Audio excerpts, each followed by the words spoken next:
Thank you, John. And video of you saying those words will haunt you your entire career, fair warning. So, all right. Who am I? Almost 22 years as a federal agent, founded multiple OSINT units, teach the SANS OSINT course, wrote that, yada, yada, yada. Not really important. What we're going to be talking about today, right? Why are we doing this? Right? What about privacy policies, about trackers, a few observations. Maybe if we have time, it's a short talk, a few things at the end as far as what we can do. But the why is important on this one, right? Browser-based OPSEC. And OPSEC is a very, very interesting topic. In my time with the federal government, like I said, I just retired almost 22 years as an agent, I basically dealt with a never-ending stream of companies coming to us with managed attribution products, saying, oh, when your people are going to go visit the seedy underbelly of the internet or the dark web or the deep web or whatever else, use this, it'll keep you safe. Some would do okay, some would do absolutely atrocious, right? And it was actually testing these products, trying to fingerprint them and seeing what those look like. I'm not going to get into specifics here. I'm not going to name and shame when it comes to that type of thing. I will be happy to have those conversations. I just can't have them sober. So we got to do it after the fact at a bar, all right? So yeah, that's why, like I said, browser-based OPSEC, understanding it's not important to everyone, but to some people it's very, very important. And some people really care about these things, right? We're also going to be looking at using AI, right? Which a year ago at this time, right? Let's be honest, last year at Black Hat, if I had sit here and told you AI, ML, for most of us it would have been largely buzzwords, right? It really, really kind of would have been. Now all of a sudden it's kind of not. And some of the things before that would take quite a long time now take seconds. All right, so we're going to look at that in here too. And then obviously just morbid curiosity. So if you wondered how mature I am, this graphic should sum that up. But seriously, whenever you're talking about OPSEC, OPSEC is a spectrum, right? I've had a very interesting career. I've worked on some very kind of high-profile cases, right, where you're going against nation states where OPSEC is of the utmost important. And the measures that we were taking were very justified. But I freely admit that is overkill for 99.9% of the people out there, right? And so whenever you talk about OPSEC, the reason I talk about this is there's always people that want to point out flaws in things without actually pointing out a potential solution, right? They don't actually have a solution, they just want to point out problems. My lovely wife calls them seagulls. They just fly into a meeting, drop a load, and then just kind of fly off, right? Exactly. And you can't let perfect be the enemy of good, right? We can get very, very good OPSEC for very, very cheap and very, very easy, right? And that's really kind of the target of where most of us likely want to hit. So what are we going to be looking for? We're going to be looking for, when you visit some of these websites, who is collecting what, where it's going, and potentially why they're collecting it, right? And this gets interesting sometimes because I think some of this is definitely dual use. Some of these fingerprinting techniques that we're seeing people do them absolutely have legitimate uses, right? Doing things like protecting our websites from click fraud, from denial of service attacks. But also realize that these companies that are collecting all this information, if they are not selling that information, they're leaving money on the table. Right? No hate, they just absolutely are. That's just kind of a fact of life. So we're going to be looking at that in here. What type of parties are receiving it? How data is forwarded to third parties, right? We'll talk about first party, third party, what that looks like, what the differences are, and then some of these different things that we can observe. If you've never checked this out before, anytime you're doing any type of research in this space, DuckDuckGo has an amazing resource called Tracker Radar, where they basically try to track a bunch of, it's not all-inclusive obviously, right? Nothing is, but a bunch of these different sites that track our information. And they have a lot of details about what they're tracking and where it is going. And it is extremely easy to use on their GitHub. Everything is broken down on, like I said, basically if you are a researcher in this space, this should absolutely be one of the first stops for things that we start to look at, and we'll see it used in here. And what we're looking at here as just kind of a starting point, right, when you kind of come up with the idea for the talk, we're starting off with TikTok, right, ByteDance. TikTok has been fairly controversial, largely based on where they're based out of. They haven't been beat up over the years, right? They haven't had like a real Cambridge Analytica moment yet, if we're being perfectly honest. And so it seemed like an interesting place to start. I am not a professional programmer. I can write shoddy Python code that helps me, my teammates, and my friends. And now, thankfully, I have a great assistant in ChatGPT or Bard, right? So really, a lot of the stuff you see here, most of the things in this talk, the code in this talk, developed by AI, right? The graphics that you see, developed by AI, right? Don't come at me for copyright. And in this talk, as we start to get to the tool later on, we're gonna be looking at something called HAR files, right? And I gotta be perfectly honest with you, I speak all the time. I'm an instructor at SANS, I give talks at different conferences, things like that. And imposter syndrome is very, very real. And I think one of the key tenets in imposter syndrome is that we all assume that everyone else knows what we know, right? And about 2 weeks ago, I was in New York having breakfast with someone who I consider one of the smartest people I've ever met in my life. And I do not say that lightly, he is brilliant. And he was kind of asking what the talk was about. And I told him, yeah, we're looking at HAR files, we're doing this. And he said, what's a HAR file? And I was like, wow, like what an awesome reminder, right? Of someone who knows, who I feel like knows 3 times as much as I ever will. Still trying to become familiar with that. What a HAR file is basically HTTP archive. It's when you're in a browser and you hit F12 to go into developer mode, there's these nice little buttons that let you download a HAR file. And it's a copy in JSON of all the web requests and responses for that tab in your browser. It makes it very, very easy to analyze what data is going where, right? And there's always people like, oh, just fire up a PCAP. Have you ever fired up a PCAP on a normal home computer on your network? Like seriously, fire up Wireshark. It looks like you're under a denial of service attack, right? There is a lot of stuff going on there, whereas the HAR file is nice, limited, right? So that's absolutely what we're doing here because everyone can do it. I don't want to try to walk someone through setting up and capturing a PCAP, but I can tell them hit F12 and hit that cool little button that says download HAR file. It makes it very, very easy for people to analyze this information themselves. That is plenty of me right now. I will come back later, but now I will turn it over to someone far, far smarter than me, my lovely wife, Ash. Hey, guys. So don't clap for him. Come on, you'll encourage it. So are there any lawyers in here right now? Gonna need you to leave. Okay, so here's a bad explanation of privacy policies, probably a more approachable one that a lot of folks will give you, but I'm sure there's people who can do this far better than I will, because I'm not a lawyer. I wanted to talk a little bit about privacy policies, because this is part of why we need technology to help us understand what data is being sent where, and help make sure that our wishes and preferences are being followed by the browsing technology that we're using. So I like LinkedIn's privacy policy. This was fun to read. I'm weird, I know. Looking at this, though, they tell you what they're collecting, who they're getting it from, where they're sending it to. This is the ad targeting section. Really easy to understand, but I like that last point where they tell you information inferred from the data that they collect. All right, let's take a look at that. So for this type of data, you can infer a lot about somebody with information they give you. You can infer even more if you go purchase data about that person or use a data sharing partner, enrichment service, whatever. So I asked LinkedIn, what data do you have on me? What did you infer about me? Well, they got some stuff right, and they got some stuff not so right. I'm not a guy, and I wasn't born in '93. I kind of love that this isn't right, though, because it means that they actually did try to make inferences based off of my information, and I don't think they went outside and tried to enrich this. So this is just an example of a company that I think is doing a good job with this. They give you an easy way for you to download your stuff. They gave it to me in a pretty reasonable time frame, pretty easy to understand. But one of the important things for this talk about privacy policies that was kind of interesting was, has anybody noticed that privacy policies are really hard to read and they're like not fun at all? Yeah, they're getting scarier, they're getting harder to understand, and somebody actually did a study on this, so I didn't have to do any kind of research here, which was great. So there's this researcher, Dr. Wagner. She looked at 50,000 privacy policies over 25 years, brave person. Average policy length has doubled in the last 10 years, quadrupled since 2000.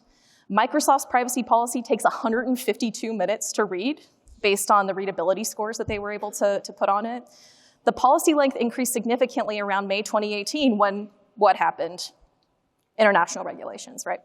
And then I think my favorite one on here, though, is the average privacy policy that mentions the CCPA requires a university degree. Who here has a degree? Half the people on the stage don't. So good luck. Facts. So even if you did want to go and read all of these privacy policies, which I commend you, this is a good thing for you to understand where your data is going, how it's being used, et cetera. And it's kind of interesting too. They assume in this study that somebody will visit about 1462 unique websites each year. It'll take you more than 400 hours based on their readability scores and the average human's ability to read words, more than 400 hours in 2021, and I'm assuming it's just gonna go up from here. So even if you wanted to read all of these, this would be like your job, basically. Okay, so then what about tracker technology? This is another important foundational thing to kind of understand some of the work that Matt's done in this area. I'm not gonna go too far into these because we only have 30 minutes, but also I have a better explanation because I'm not a lawyer, so I have to think about this in easier terms, and I have to explain this to a lot of people. Can you tell that I teach kids a lot? Yeah.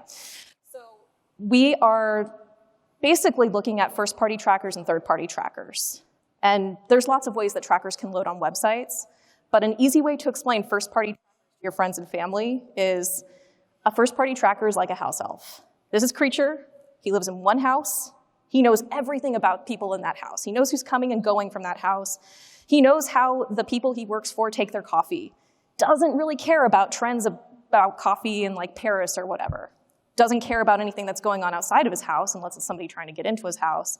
Doesn't know what's going on at Hogwarts unless someone comes in and tells him about it. But he just cares about what's going on in his house and he ruthlessly guards it. So first-party trackers, they're set by the website that you're on.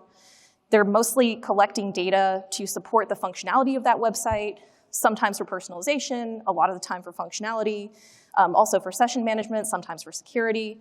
You can opt out of these. Everybody's seen that annoying pop-up that comes up all the time, right? And you can accidentally click that you accept everything when you probably didn't want to. There's some great plugins that I'll talk about that can help with that.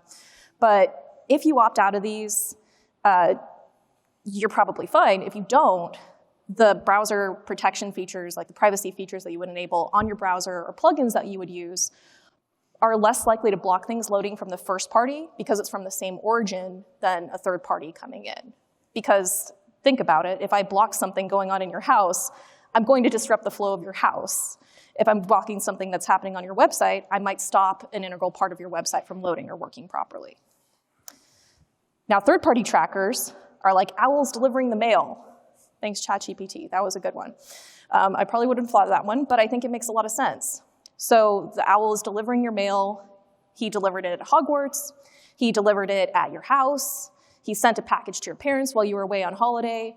He knows where you've been. He's delivered mail to you in multiple locations. I'm assuming it's a guy. There's girl owls too. But they know what you're doing across a lot of different places. They can build a more comprehensive profile of your habits. They know what you're doing. They know where you've been. And they can tell somebody generally what kind of stuff you're into a lot easier than Creature can, because Creature interacts with you in his house only. These guys see you in a lot of different places. So third-party trackers, they collect across multiple websites. You'll see websites loading the same like Facebook or TikTok pixel, and it's seeing what you're doing and measuring activity across a lot of different places from the same source. They're used by advertisers. It can be used for security reasons. Like there are good trackers.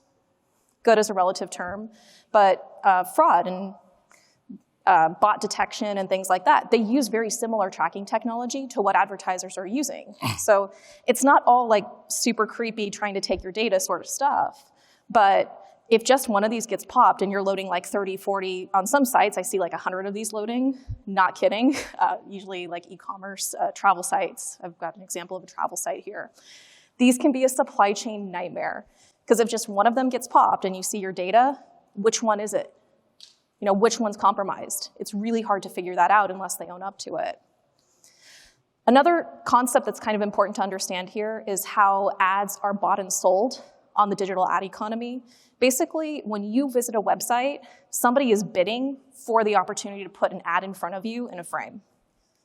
So the way that an ad campaign could work is we build our ad, say I want to sell a super cool racing broom, right? And I know that there's some people who will buy that. They're more likely than others to buy it. So I'll go on my data management platform. I'll determine who's most likely to buy it. Maybe I'll have information from previous campaigns like, okay, well, you know, boys 15 to 17 who go to Hogwarts typically try to buy this broom because the Quidditch players that they really like also use it. Okay, so we want to find fans of this team, certain age, certain demographic. Maybe parents have some money to purchase this broom for them because 15-year-olds have no money. At least I didn't. So you determine your segments, you plug them into this platform, and the platform will do the bidding and placement for you. You say how much you're willing to pay. There you go, your ad gets served up. But then an important part of that is a tracking pixel will usually fire when that ad is served up as independent validation that that ad was served up. And it'll typically follow some information too with the demographic of who saw it. So it's like, okay, we were pretty sure this was a guy that we showed it to. We don't know much else, but you didn't pay that much for that ad anyway, so it's okay. And then you'll usually feed that data back into your data management platform, and it's a whole cycle. So pretty simple. Some of the privacy technology that we've tested, because people ask us a lot, like they'll come up to us and say, well, which browser should I use? And we always have to give this kind of crappy answer of, well, it depends. Like, do you care about functionality? Do you want to get a really good targeted search the first time you try it? Or do you want to have to finagle it a little bit? So there's different search engines, there's different browsers, there's different extensions for different purposes. And you kind of have to target that towards your own threat model and risk profile. But here's a couple that we like. Here's a few that we've tested. I can talk to you for days about this, but DuckDuckGo, obviously that Tracker Radar project, if you do any research in the privacy and tracking space, go check that out. It's really cool. It's got a ton of data. It's very frequently updated. But they also have a browser extension, a search engine. They've got a good blog to explain it like I'm 5 with some cool videos and stuff like that. Ghostery is another one that we've looked at to see what data is being sent where. They don't have it broken out by which data points are being sent to different parties, but they do a good job of showing you where it's being sent. And they have good visualizations. Their browser extension for blocking and privacy works pretty good, and their private search is pretty functional. Brave is another one. They have a browser and private search. A lot of people have used Brave. They like it. I like it. But then Firefox. Browsers have been getting better out of the box at protecting your privacy. And there's some interesting features on here that I didn't really consider privacy features, but they are. So like HTTPS only mode, like who's used that? Who would even like bother turning that on? There's like the pen tester and the other pen tester, yeah. So there's a lot of these things where it's like, oh, that's a good security idea, but a lot of them are good privacy ideas too. You know, if you're encrypting something in transit, it's harder for somebody to look at the thing that's being sent, right? Same thing with like pop-ups, add-on installs. Yeah, they're annoying, but there now is a privacy consideration for all of these features that I have listed here. So one of my favorite things that Firefox has put in recently, though, is that Firefox Relay. Similar to Apple's iCloud, they can give you like a randomized email to put on websites. They're doing something similar. They can mask email and phone numbers. And then they also have separate profiles. So you can have your session storage and your cookies and everything for one profile, then you can switch to another one. So when we're doing this kind of research, it makes my life about 400% less annoying to be able to switch between these profiles, and I don't have to wipe everything and reinstall whatever. So it works pretty well. So just bare bones Firefox with this stuff turned on actually works really well. You don't have to put a bunch of extra stuff anymore, but you can. Another one that we found, so this was a ChatGPT find. A lot of people haven't heard of this one, and it's good because ChatGPT stopped training in about 2021. Lightbeam for Firefox was on the results, and I went and looked at it, and I'm like, oh, cool, they've got a JSON export, they've got this cool map, really lightweight, really functional. But again, it doesn't tell you all the data that's being sent where, so Matt still ended up having to build something, unfortunately. But this is a cool project too. And then finally, AdBlock Plus. Great for blocking ads, also pretty good for privacy. Caught a lot of stuff. One of the test subjects that I like to use is Yandex and DZen. So they're a Russian search engine and web tech company. They own DZen. They also have relationships with VK and Mail.ru. They've all kind of like owned or been associated with each other at some point. AdBlocker Plus blocked a lot of stuff going to Mail.ru. But in the bottom, the blue highlighted one, it did let a post through. So you can block lots of things. All it takes is one request that gets through, though, to potentially compromise your privacy. And this is still a great plugin. There are many add-ons and plugins that will miss something occasionally, and that's fine. Like, it's a normal thing. It's still really good. It does a lot of great stuff. Didn't block this post. Just in the query string, not even in the post body, though, this is everything that was sent. There's a bunch of fingerprinting stuff on here. There's the refer. There's identifiers that persisted between sessions that were in here that were not the same as identifiers that were in the cookies, which was wild. They show whether ad blockers are running maybe. That seems to be what that detect parameter was. They've got a time zone in there that was accurate. They've got browser versions. Even if the post body doesn't get through or if it's modified, because some of these services will modify data being sent so that the site still functions properly instead of just outright blocking the request, like Ghostery's pretty good at that. All of this stuff still gets through. And it's just one request. Again, this is only the query string that sent all of this. It's wild. So I'm gonna hand it back to Matt for some observations from his testing and from looking at what the tool did. But thank you for listening to me talk about privacy. Happy to talk about it more, or go find a friendly lawyer to explain it, probably better than I did. Awesome.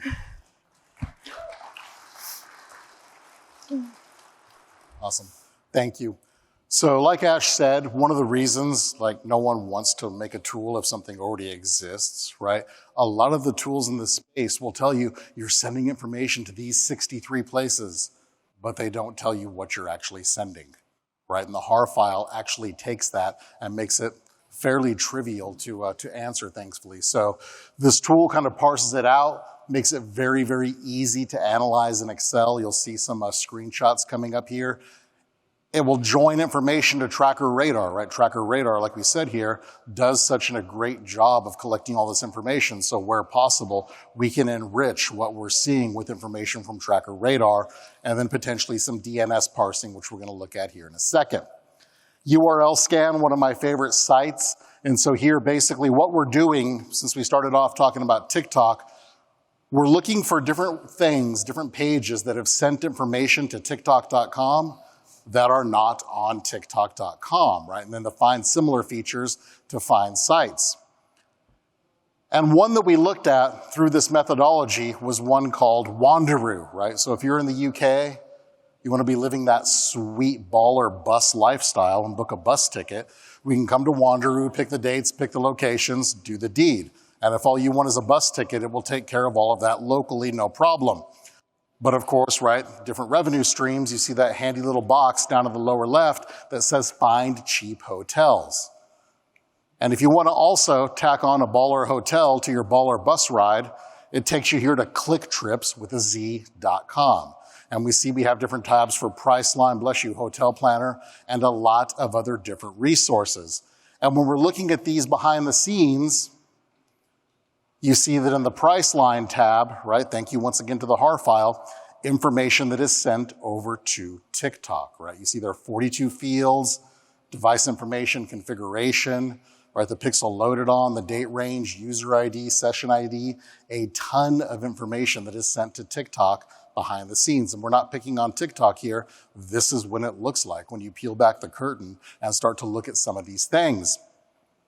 And historically, the way this happens is through a lot of CNAME manipulation in DNS records, right? So you see there the CNAME, hey, if someone tries to go to compare static allevents.in, that's actually gonna resolve over to that exact same URL within .clicktrips.com, right? And so this is historically the way, and I'm not saying that they're doing that, right?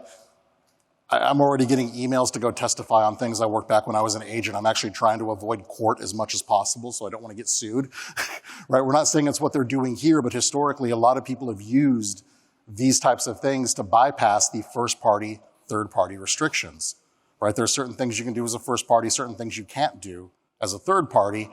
CNAME manipulation has been one way historically around that. But people have been doing this for a while, right? And people catch on. It's just like anything else, right? Antivirus for years has had a lot of practice finding malware written in Python. So what happens when Go came out? All of a sudden you're writing malware in Go and antivirus really has no defense for it, right? They haven't seen it. They're not used to it. And so a similar type of thing, they needed to come up with other ways. And so here we're looking at Wanderoo, and if we look at their DNS records, basically it's all Cloudflare. Cloudflare, Cloudflare, the subdomains, everything that you're looking at is Cloudflare. But if we look at one specific subdomain, the compare-static wanderoo.com, we see that all of a sudden it shifts from Cloudflare to using Amazon's Route 53 to go to ClickTrips. Not saying why they're doing this, I will let you to determine that. But once again, as you start to peel back the layers, you see things like this very, very commonly. As we're looking through the data, we see the stuff that marries up with Tracker Radar, and then we see the stuff that doesn't. And included in the stuff that doesn't was a site called MaggieEatsTheAngel.com. At this point, I'm sitting there like, all right, let's get weird. All right, let's turn off Safe Search and see where this goes, people. So we go try to take a look at Maggie'sAngel.com, like it kind of resolves, kind of doesn't, depending on what browser. There's definitely some weird behavior there. And you see, right, once again, 65 unique fields, all of this information getting sent there, some of it plain text, some of it base 64, some of it encrypted. This is a screenshot, right, partial of this Hari Parser tool. And so anything that it detects potentially could be base 64 decoded, it tries to decode. Obviously, you get some false positives in there, but you can start to see, you see the GTM there at the bottom, right? So you got the Google tag, that information's going up there. But if you look at that analyzed under DI right there, it is giving away a ton of information about your device type, session IDs, and other things that are base 64 encoded and going behind the scenes to this weird Maggie Eats the Angel website. Clearly, you're like, who is running this, right? You just kind of want to take a look. And it got kind of weird. As you start researching it, you start seeing subdomains for this domain like yummy.maggieeatstheangel.com and hamburger.maggieeatstheangel.com. And I have no idea what's going on at this point, right? Yummy actually, any.run actually flagged last year in March of 2022, actually flagged it as malicious. Because the JavaScript code, it didn't do anything like overtly malicious. There was just several things in the suspicious category. But any.run actually flagged the Yummy subdomain as malicious because of all the information that it was trying to gather about the operating system, right? Of everything that the JavaScript was actually trying to do to find out information about your system. And if you look at that, the file that it's trying to load is called clicktrue_invocation.js. Right? Well, guess what? Now we have that as a selector. We start doing Google searches, et cetera, based off of that. And we start finding out Priceline, Slick Deals, a few other sites, but it seems like it's associated to a site called check.ai, which once again, we said some of these techniques, there are absolutely valid uses for too, right? You see to click user fraud, right? Whenever you have ads that are based on either pay per impression, pay per click, obviously, you're going to try to fraud, you're going to try to manipulate, and so you need certain defenses to try to go against that. But this was kind of underneath the radar from Tracker Radar, no pun intended, and other sites tracking this activity. So once again, now we take that selector and start trying to Google it, and we find similar sites with names such as, what there? What do we have here? It's the Pointy Sprites Club, Rage Against the Soap. And I think everyone's favorite, superpointlesshamsters.com. Like dozens of these. Yeah, with a subdomain of timmy.superpointlesshamsters.com. Seriously, we could have had 3 screens full of different domains that all look just like this, all with JavaScript, right? Now, the JavaScript is very, very long and very, very obfuscated. You can analyze this manually, but you're probably going to gouge your eyes out with a rusty spoon before you're done. I tried to give it to ChatGPT to cheat, but the JavaScript was too big. ChatGPT wouldn't take it. But you know what would take it? Bard. Do not sleep on Google Bard, people. Like, I know when it came out, people were laughing at it, right? Like the same way, let's be honest. Doesn't it sound funky? Like if you say, oh, I'm trying to find, oh, did you Bing it? Right? No one says Bing it. Sorry to any Microsoft employee in here, right? But it's Google it. That's kind of all how we talk. And so, but like I said, I realize all the hype is about ChatGPT. Bard right now takes a lot more information, a lot higher restrictions. It gives good information. It actually goes out and browses the internet. It hasn't been turned off for the past 2 months like ChatGPT's had. So do not sleep on Bard. And so using Bard to look at these different sites and analyze the JavaScript to tell, are these similar? You see there, overall, yeah, very, very similar. And then it gives you a bunch of information And then it offers to display the information in a nice table, actually pointing out how these different JavaScript files are similar and how they're different with a nice little export to Sheets option that we can sit there and compare. This is what's crazy talking about Bard. I didn't even have to paste the JavaScript into Bard like I did it, but I could actually just give Bard the 2 URLs to the JavaScript files and have it churn this out. For anyone who's done any reverse engineering, this is very doable, but think of how long that takes you, right? To deobfuscate the JavaScript, to actually analyze it. Some other code I was looking at, it was actually pointing out, well, this code is quite a bit more object-oriented than this, like little clues that indicate that it is either not written by the same person or is written by the same person in an automated manner. It's really, really kind of crazy, right? But kind of going down and tracking out and getting to the bottom of who is running these crazy-ass domains and what information they're trying to gather and what they're actually doing with it. It's really kind of a crazy ecosystem if you stick your head in. So I know we're out of time right now, so what can I do, right? Ash already went over some of the good plugins that we can use to try to protect this. And like I started off with, right, everyone has different OPSEC needs. For a lot of us, we're like, I don't really care, right? But I've absolutely been in situations, especially in my work career, where I did care, and things like these were kind of important. And so once again, we kind of ChatGPT wrote this tool to kind of analyze the hard data and give us some informed information about where our information is going, right? With that very much, if you have any questions, like I said, we'll be at the question and answer booth. I am the easiest person in the world to get a hold of. Matt0177@gmail. I'm on Twitter or X or whatever. I haven't checked what it is in the last hour, so I don't. DMX tried to warn us. He told us X was going to give it to us, right? He tried. Change the logo on here, but yeah, you can find us. He tried. But and also, like worst case, just go find some good bourbon, and I will likely be there too. So thank you very much. I appreciate it. Thank you all for coming.